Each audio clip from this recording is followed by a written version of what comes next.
बिस्मिल्लाहिर्रहमानिर्रहीम, अस्सलाम वालेकुम एंड गुड मॉर्निंग। मैं हूं समर अब्बास, आपको अपने चैनल पर खुशामदीद कहूँगा। जनाब, आज बड़ा अहम दिन है, कुछ बड़े इंपॉर्टेंट फैसले होने, लेकिन पिछले 24 घंटों में कुछ बड़ी इंपॉर्टेंट डेवलपमेंट्स हुई हैं। एक तो अक़वाम मुत्तहिदा के इंसानी हकूक़ काउंसिल के वर्किंग ग्रुप बराए जबरी हिरासत ने पाकिस्तान के साबिक़ वज़ीर-ए-आज़म यानी इमरान खान की क़ैद को गैर कानूनी और नाजायज़ करार देते हुए उस पर गहरी तशवीश का इजहार किया है। ये बहुत बड़ी डेवलपमेंट है पाकिस्तान तहरीक इंसाफ के लिए। इस पर हुकूमत पाकिस्तान पे किस तरह का प्रेशर आने वाले दिनों में आने वाला है, इस पर अपनी राय का आगे चल के मैं इजहार करूँगा। ये कितनी बड़ी डेवलपमेंट है। PTI पे दर पे इंटरनेशनली गवर्नमेंट पाकिस्तान के ऊपर प्रेशर बढ़ा रही है बड़ी तेज़ी के साथ, और ये एक बहुत बड़ी डेवलपमेंट है जनाब। इसके अलावा हम बात करेंगे मखसूस नशिस्तों के केस की समाअत आज होनी है।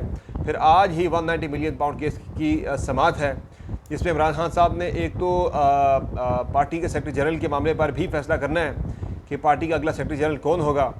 उमर अयूब ने ही रिटेन करना या कोई और आएगा तो कौन होगा।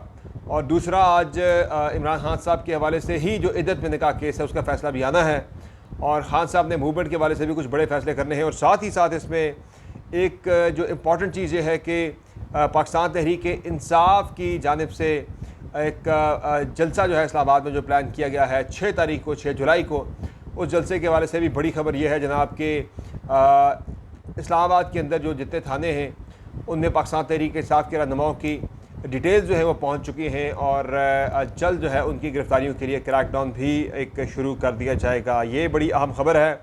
अब एहतजाजी मूवमेंट्स का जो है वो दौर शुरू हुआ जाता है। कई सियासी जमातें एक के बाद एक इलेक्शन के नताइज को मुस्तरद कर रही हैं। जिस तरह से पहले आपने देखा कि पाकिस्तान तहरीक इंसाफ इंतखाबात के नताइज को मुस्तरद कर चुकी है, जमीयत उलमा इस्लाम मुस्तरद कर चुकी है। अब जो लेटेस्ट पार्टी इस ग्रुप में शामिल हुई है वो है अवामी नेशनल पार्टी ने भी इंतखाबात के नताइज को मुस्तरद कर दिया है। ये और कुछ मज़ीद खबरें हम आज की इस वीडियो में शामिल करेंगे, लेकिन इससे पहले आपसे वही रिक्वेस्ट जो रोज़ाना होती है कि चैनल को आप सब्सक्राइब ज़रूर कर लें, वीडियो को लाइक और शेयर करें अगर आपको पसंद आए, और बेल आइकन प्रेस कर लें ताकि आपको तमाम वीडियो की बर वक्त अपडेट मिल जाया करें। सबसे पहले बात करते हैं जो बड़ी और आम खबर है आज की जनाब, वो यह है कि गुज़िश्ता रात अक़वाम मुत्तहिदा की इंसानी हकूक़ काउंसिल के वर्किंग ग्रुप बराए जबरी हिरासत ने पाकिस्तान के साबिक़ वज़ीर-ए-आज़म इमरान खान साहब की क़ैद को गैर कानूनी नाजायज़ करार देते हुए इस पर गहरी तशवीश का इजहार किया है।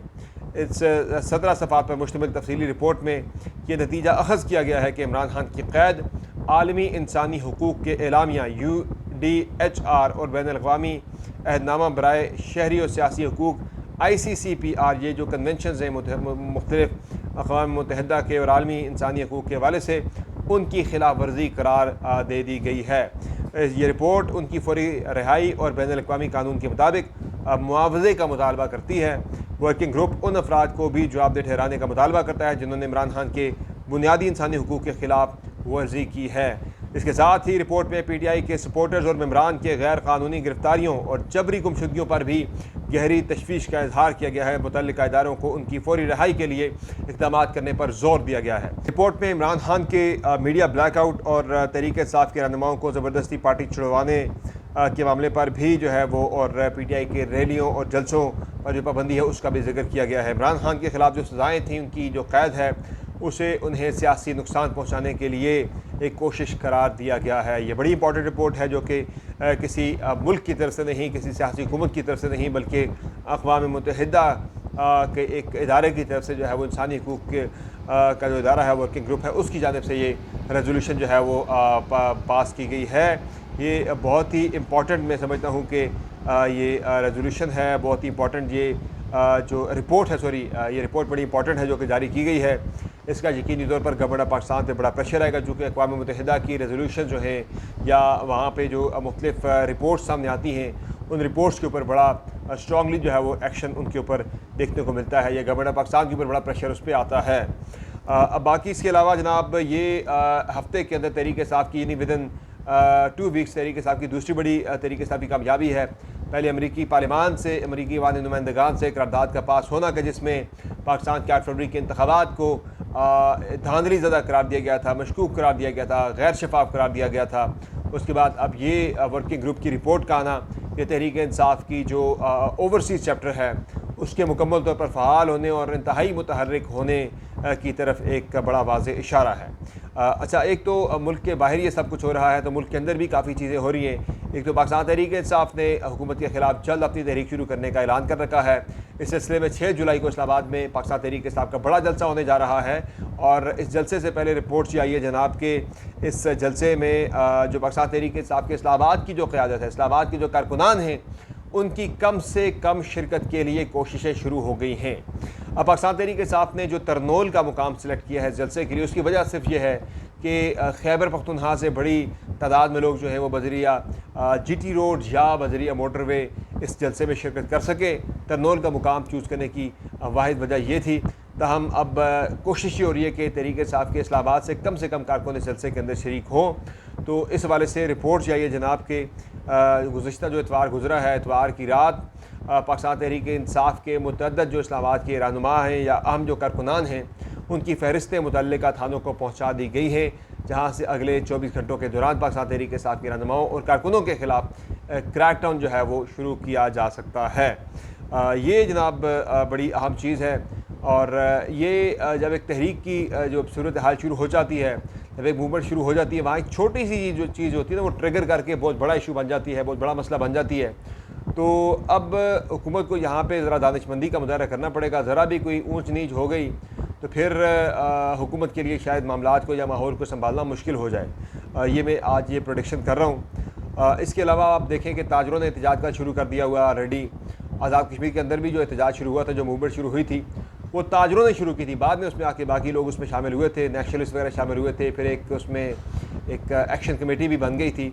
तो ताजरों ने काम पाकिस्तान के अंदर शुरू कर दिया। कल ताजरों की तरफ से भरपूर एहतजाज किया गया है और ताजरों के साथ साथ जो अगला मामला है वो सियासी जमातें भी मैदान के अंदर आ रही हैं। जमात इस्लामी जो है वो 12 तारीख को जलसा कर रही है। 12 जुलाई को इस्लामाबाद के अंदर जलसा नहीं बल्कि धरना देने जा रही है बिजली की कीमतों के ऊपर टैक्सों के हवाले से। और हक दो के नाम से एक तहरीक जमात इस्लामी शुरू कर रही है इस्लामाबाद के अंदर धरना देकर।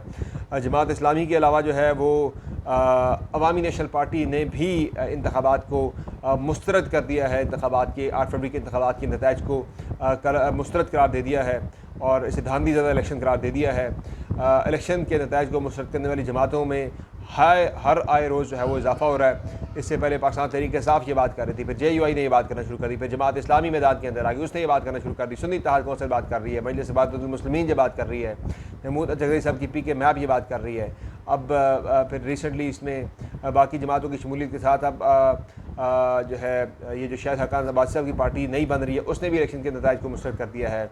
मोस्ट रिसेंटली जो है वो कल अवामी नेशनल पार्टी की तरफ से भी इंतखाबात के नताइज को मुस्तरद किया गया है। ये जो एंटी गवर्नमेंट जो एक ये सियासी जमातें हैं वो उनमें आए दिन इजाफा हो रहा है। ताहम मौलाना फजल रहमान के वाले से मैं ज़रूर जो है मैंने कल बात अपनी ऑलरेडी कर भी दी है कि मुझे उनके वाले से शक है कि एक तरफ वो इलेक्शन कमीशन को कहते हैं जनाब कि इसने बड़ा धांधली ज़्यादा इलेक्शन कराया है, दूसरी तरफ चंद मखसूस नशिस्तों के लिए वो मखसूस नशिस्तों के केस के अंदर इलेक्शन कमीशन के मौक़िफ़ को जाके सपोर्ट करते हैं, अडॉप्ट कर लेते हैं। ये मेरे लिए हैरत की बात नहीं है, ज़्यादा कोई हैरान कुन बात नहीं है। ये तारीख़ इस तरह के JUI की जो है वो इस तरह के वाक़यात से भरी पड़ी है गालिबन। बाकी इसके अलावा जनाब ये तो मूवमेंट की सूरत हाल हो गई कि मूवमेंट एक के बाद एक शुरू हो रही है। पेट्रोलियम डीलर्स एसोसिएशन है वो एक चेयरमैन पेट्रोलियम एसोसिएशन है वो एक एहतजाज शुरू करने जा रहे हैं टैक्सेस के वाले से, और वो कह रहे हैं कि पेट्रोलियम की जो मसनूआत की फ़रोख्त है वो कम होगी, हमारा प्रॉफिट मार्जिन पहले कम है, तो स्मगलिंग जो है वो नहीं रोकी जा रही तेल की। तो इस पर वो कह रहे हैं कि हम पूरा मुल्क जो है वो 5 जुलाई को बंद करने जा रहे हैं अगर हमारे मुतालबात जो हैं वो ना माने गए। तो ये हुकूमत के ख़िलाफ़ एक महाज जो है वो नेशनल लेवल पे गर्म हो रहा है, सियासी लिहाज से भी और बाकी फोर्सेस की तरफ से भी। अब अगर ये सारी फोर्सेस आपस में मिल जाती हैं तो फिर यकीनी तौर पर हुकूमत के लिए सर्वाइव करना मुश्किल ही नहीं बल्कि नामुमकिन हो जाएगा।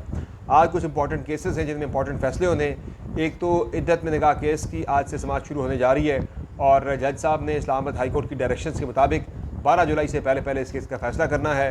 तो 10 दिन हैं जज साहब के पास, देखते हैं इसके अंदर वो किस तरह से समाअत को वाइंड अप करते हैं। अगर किसी किस्म की कोई रुकावट नहीं आती तो फिर लगता है कि हुकूमत को इमरान खान को मज़ीद हिरासत में रखने के लिए एक नए केसेस का जो है वो क़याम करना पड़ेगा, नए केसेस बनाने पड़ेंगे, वरना ये काम जो है वो फ़िलहाल इमरान खान की रिहाई अगर हो गई तो फिर दोबारा गिरफ़्तारी एक बड़ा मुश्किल काम हुकूमत के लिए बन जाना है।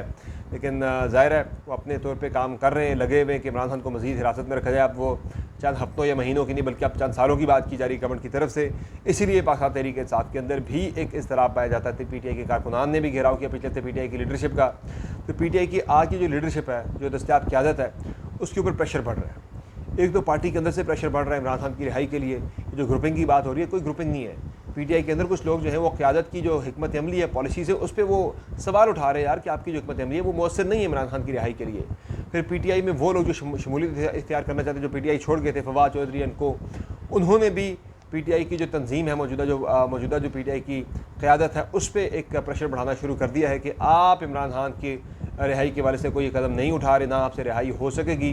चूँकि इमरान खान फ़िलहाल जेल के अंदर बैठे और उनसे किसी की मुलाकात भी नहीं हो पाती। ये जो लोग शामिल होना चाहते भी हैं पार्टी के अंदर, उस वाले से फ़ैसला असूली यही हुआ है कि जब इमरान खान साहब बाहर आएंगे जेल से, तब वो शमूलियतों के वाले से फ़ैसले करेंगे। तो मैं आपको आज ये बता रहा हूँ कि आज पीटीआई के अंदर जो बैठे लोग हैं वो कह रहे हैं फवाद चौधरी की शमूलियत नहीं होनी चाहिए, ये है वो है, ऐसे वैसे है।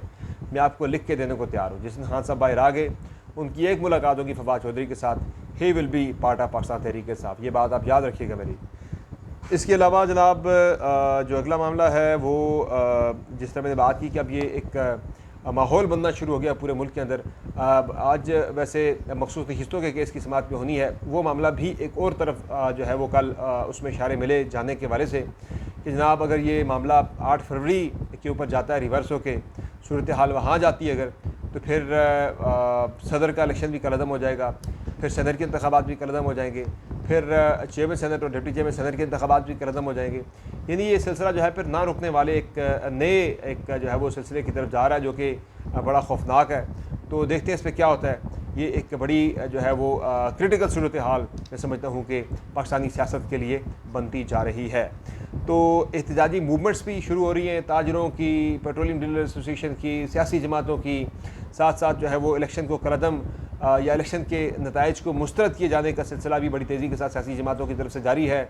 और कल मैंने बात की थी कि जुलाई का महीना पाकिस्तानी सियासत के अगस्त का महीना सबसे इम्पॉर्टेंट होगा कि अगस्त के महीने में जुलाई में मूवमेंट जो शुरू होंगी।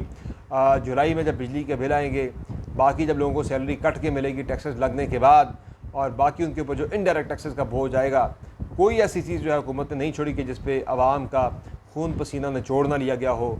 तो अगस्त का महीना बहुत क्रिटिकल होगा, जिसमें आपको बड़ा कुछ मुल्क के अंदर देखने को मिलेगा। तो दैट्स ऑल फॉर टुडे। इंशाल्लाह अगली वीडियो में फिर आपसे मुलाकात होगी, आपको अपडेट करेंगे तमाम डेवलपमेंट्स के बारे से। फिलहाल दीजिए इजाज़त, आपका बहुत ख्याल रखिएगा। अल्लाह के बाद।